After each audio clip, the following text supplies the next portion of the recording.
इसवा हसना सल्लल्लाहु अलैहि वसल्लम कामिल नमूना हयात है जिस पर अमल पैरा होने से बैक वक्त दीनी व दुनियावी सम्राट समेटे जा सकते हैं।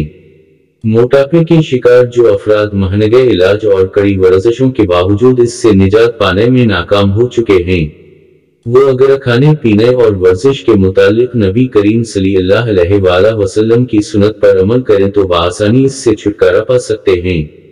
मुताबिक नबी पाक सल्लल्लाहु अलैहि वसल्लम माह रमजान के अलावा भी कई मौक़े पर रोजा रखते थे, जो कि मोटापा कम करने के लिए अक्सर अमल है।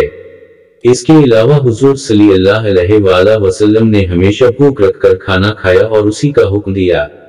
एक हदीस शरीफ का मफहूम है कि जब अभी कुछ भूख बाकी हो तो खाने से हाथ खींच लिया करो। कुरान मजीद में भी इरशाद बारी ताला है कि खाओ और पियो लेकिन इसमें तजावुज ना करो, बेशक अल्लाह तजावुज करने वालों को पसंद नहीं करता। सूरह अल-अराफ आयत 31। रसूलुल्लाह सल्लल्लाहु अलैहि वसल्लम ने रोजा पानी से खोलने की भी हिदायत फरमाई, जिसका मतलब है कि हमें खाली पेट पानी पीना चाहिए और ये बात साइंसी इतिबार से भी साबित हो चुकी है कि खाली पेट पानी पीने से मोटापा कम होता है। रसूल करीम सल्लल्लाहु अलैहि वसल्लम तेज कदमों के साथ चलते थे और ये ऐसा अमल है जो मोटापे से निजात में इंतहाई मददगार साबित होता है।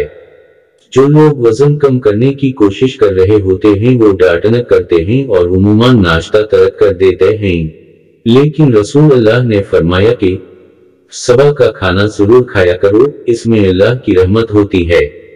बुलूग अल-मराम किताब 5 हदीस 681।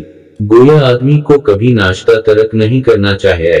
अगर हम इन संतों पर साबित कदमी के साथ अमल पैरा हूं तो कुछ शक नहीं कि कुछ ही ऐसे में हमें मोटापे से निजात मिल सकती है। अल्लाह हमें अपने रसूल करीम सल्लल्लाहु अलैहि वसल्लम की सुन्नत पर अमल पैरा होने की तौफीक अता फरमाए। आमीन।